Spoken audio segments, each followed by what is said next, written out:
Olá, galera, tudo bem? Estamos aqui para uma aula meio que inaugural, né? Alguns já tiveram essa aula, mas eu resolvi postar para todo mundo exatamente para a gente poder é, aprofundar um pouquinho mais na dinâmica dos ecossistemas, né? Principalmente o fluxo de energia. Bom, nós temos no ecossistema um fluxo de energia que se dá através do que a gente pode medir por pirâmides tróficas, né? Bom, a aula de hoje é sobre isso. A gente vai ver como que se dá esse fluxo de energia. Ele é unidirecional, tá? Não é cíclico, porque a energia vai sendo consumida. E aí a gente vai ver todas as vertentes a partir daqui. Tudo bem? Bom, nós estudamos aqui o fluxo de energia através dessas chamadas pirâmides tróficas. Trofos quer dizer alimentação, né? Então, a gente representa através desse gráfico, e o nome é pirâmide porque é um gráfico de barras com o formato de pirâmide tradicionalmente, em que a gente tem alguns níveis, né? A gente chama de níveis tróficos. O primeiro nível sempre é ocupado pelos produtores, porque vão produzir material orgânico. Depois, os consumidores, né, primários, que são os herbívoros estritos. Depois, os consumidores secundários, que são os carnívoros estritos. Um onívoro, ele pode ocupar dois níveis, né, dependendo do que ele estiver se alimentando. E aqui no topo, a gente tem aí os chamados superpredadores, né, que são os consumidores de terceira e quarta ordem, tá bom?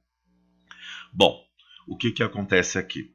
Toda a energia que chega no ecossistema, ela é convertida em material orgânico e a gente representa através dessa barra, né? Aqui, por exemplo, na pirâmide de energia, nós estamos medindo quilocalorias, tá? Que chega no ecossistema. Essa energia toda que chega, nós chamamos de produtividade primária bruta. Olha aqui, ó. Produtividade primária bruta. O que é a produtividade primária bruta? É toda a massa orgânica produzida em um tempo pela área de um ecossistema. Ou seja, literalmente, é a taxa fotossintética que você tem em um ecossistema, tá? Então, toda a energia que chega, no caso, energia luminosa, e é convertida em energia química na fotossíntese, nós chamamos de produção primária bruta, tá bom? Agora, perceba que essa barra diminuiu aqui no próximo nível, né? E aí, o que é passado é chamado de produção primária líquida, tá? O que é a produção primária líquida? Literalmente é o que sobra, o que é passado para o próximo nível. Então, você pega a produção primária bruta menos esse R aqui, ó. Esse R é a respiração. Respiração é produção de ATPs. É a taxa metabólica dos seres desse primeiro nível. Então, se você pegar toda a energia que chega, tira dessa conta toda a taxa metabólica, ou seja, a respiração que foi utilizada para a sobrevivência, mais um pouco de energia que é dissipada, né, na forma de calor. Não é toda a energia 100% que é aproveitada na respiração. Uma parte dela é dissipada. Aí nós temos a chamada produção primária líquida, que é o que é passado para o próximo nível, tá?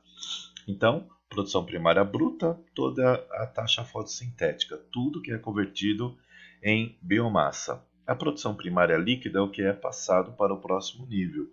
Tá vendo como diminui bastante, né? E aí sim vai acontecendo esse consumo conforme a gente vai passando pelos níveis. Por isso que o gráfico a gente chama de pirâmide por causa dessa diminuição da energia ao longo dos níveis. Quem está aqui no topo é o que menos tem energia disponível no seu nível, tá? É por isso que quando a gente pega uma pirâmide tradicional, né, pode ser de energia, pode ser de biomassa, pode ser de quantidade, depende do que a gente está analisando.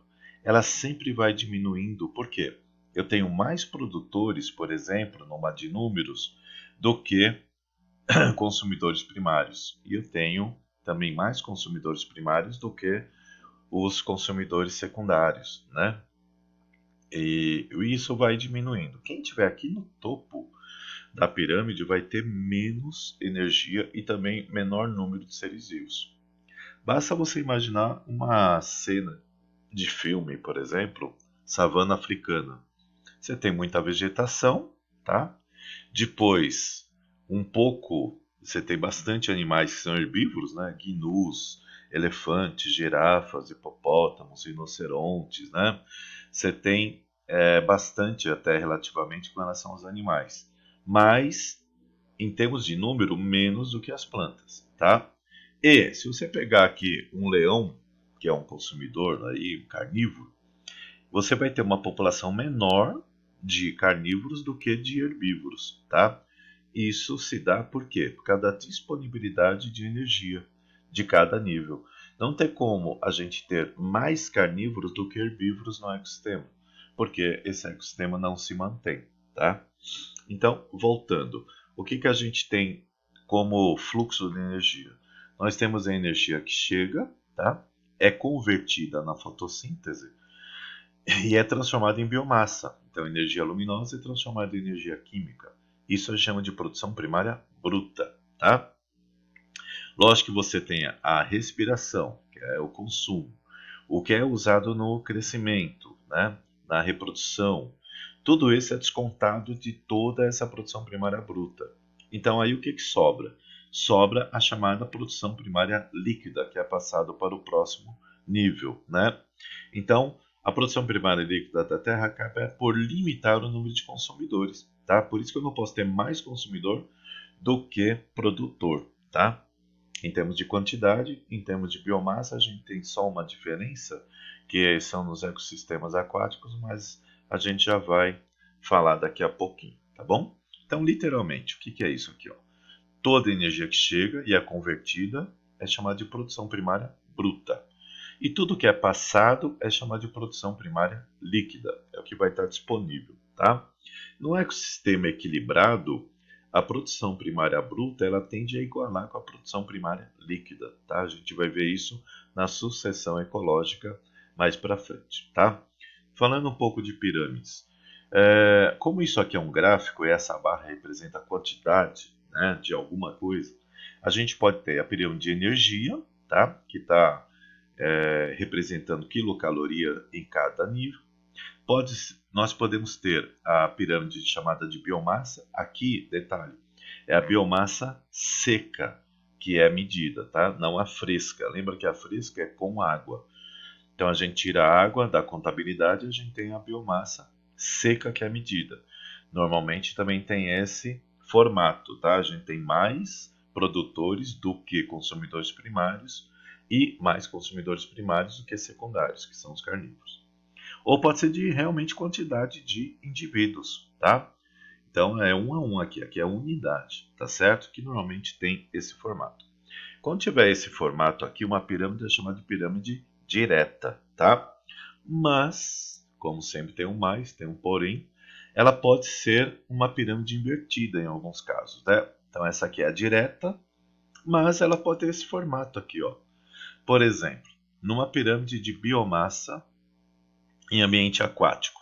Quem é produtor? Produtor é o fitoplâncton, são as algas, né? Unicelulares. Cara, imagina a biomassa seca delas. É muito pouco. Você tira a água aí do plâncton, sobra a parte de proteína, carboidrato, muito pouco. Então a biomassa seca é pequena, tá? A de energia não. A de energia vai ter sempre esse formato, porque é quilocaloria. Agora a biomassa seca, no ambiente aquático, ela vai ser invertida. No ambiente terrestre, segue o padrão direto. Num biomassa de ambiente aquático, você vai ter os produtores com pouca massa seca, mas aí eles compensam energeticamente pela capacidade reprodutiva, né? Eu tenho muito plâncton, tá? A quantidade é enorme, né? E aí os consumidores primários, sim, vai ter uma biomassa seca maior e vai diminuindo aí conforme a gente vai passando pelos níveis, tá? Podemos ter uma biomassa invertida, aqui, ó, que eu tirei do Só Biologia, de números. Ó, imagine que eu estou analisando aqui, ó, IPs, que é aquele IP amarelo, roxo, tal, que são lindos, né? O IP, se eu contar IPs, e que é unidade, tá? É quantidade. eu vou ter IPs. Agora, quantos besouros eu posso ter em cada IP? Então vai ser aumento aqui, ó, porque é quantidade, tá? E as aves se alimentando dos besouros, é um pouco menos, né? Então, numa pirâmide de números, eu posso ter a pirâmide invertida, tá? Posso ter invertida, tá bom? Então, nós temos as pirâmides tróficas diretas, né? Em que cada nível aqui está representando, essa barra está representando em cada nível trófico a quantidade de alguma coisa, né? Pode ser de energia, pode ser a de biomassa e pode ser de quantidade. Uma das que menos sofre alterações, praticamente não tem alteração nenhuma, é a de energia, tá? Então, para vestibular, as quantidades de caloria, ela é maior no primeiro nível e vai diminuindo. Agora, a de biomassa e de número pode ser invertida, como eu acabei de mostrar aqui, beleza? Bom, a partir daqui, a gente tira o que a gente chama de cadeia alimentar. Então, no começo de uma cadeia alimentar é como vai ter esse fluxo de energia. O primeiro nível sempre dos autótrofos, essa seta indica para quem está sendo passado a energia, né, que é para os herbívoros, segundo nível, tá? Dos herbívoros eu tenho mais uma vez uma seta fazendo com que essa energia passe para os carnívoros. Ó, isso aqui é linear, isso aqui é uma cadeia, tá? Alimentar. Então aqui a gente vai tendo no ecossistemas, por exemplo, o primeiro nível plantas, depois as plantinhas passam energia para os gafanhotos, dos gafanhotos para pássaros, tá? Dos pássaros para uma serpente. Então, ó, uma cadeia alimentar. Primeiro nível, segundo nível, consumidores primários. Terceiro nível, consumidores secundários. E por aí vai, tá? Então, a cadeia ela é linear. Eu analiso poucos seres vivos. E qual é o problema aqui? O problema é se uma dessas populações sofrer alteração, tá? Porque aí eu vou ter um desequilíbrio na cadeia. Vamos supor que, por algum motivo, os pássaros aqui comecem a sumir. A população diminui. O que vai acontecer? A população de serpentes vai ser afetada, porque não vai ter aqui o seu principal alimento, então vai diminuir a população de serpentes. E ao contrário, o de gafanhotos vai aumentar, que é o que está acontecendo em algumas regiões do mundo que está tendo nuvens de gafanhotos, tá? Isso é um desequilíbrio ambiental, tá? Aumentando de gafanhotos, acaba com a população de produtores, num primeiro momento. Imagine que todo mundo mate serpentes.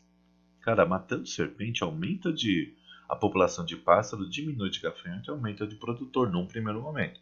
Lógico que depois, os pássaros aumentando muito, vai faltar alimento, eles também diminuem, né? Mas no primeiro momento vai ter um desequilíbrio, tá bom? Bom, então, respeitando aqui os níveis, saiba que não se confunda. O consumidor primário é o segundo nível, primário, segundo, tá? Terciário, aqui a gente vai ter no quarto nível, o secundário no terceiro. Toma cuidado para não confundir isso na hora da análise, tá? Os decompositores, eles são obrigatórios em qualquer ecossistema. Então, decompositor e produtor não pode faltar, tá? Detalhe, eles também são consumidores, tá? Mas é um consumidor diferente. Por quê? Ele pega material orgânico e mineraliza, ele torna inorgânico, tá bom? E a partir daqui a gente vai ter as teias alimentares. Na teia alimentar, pessoal, é um pouco mais complexo, são várias cadeias sendo analisadas, tá? Então, eu tenho aqui os produtores, os consumidores primários, secundários e tal. Mas eu posso tirar várias cadeias, né? Por exemplo, planta, caramujo, pássaro e águia.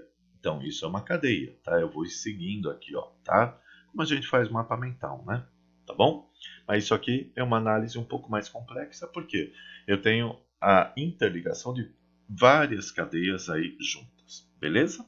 Bom, pessoal, essa aqui é a primeira aulinha. Na próxima aula a gente volta, eu vou falar dos ciclos de matéria, tá bom? Beleza? Até mais, tchau.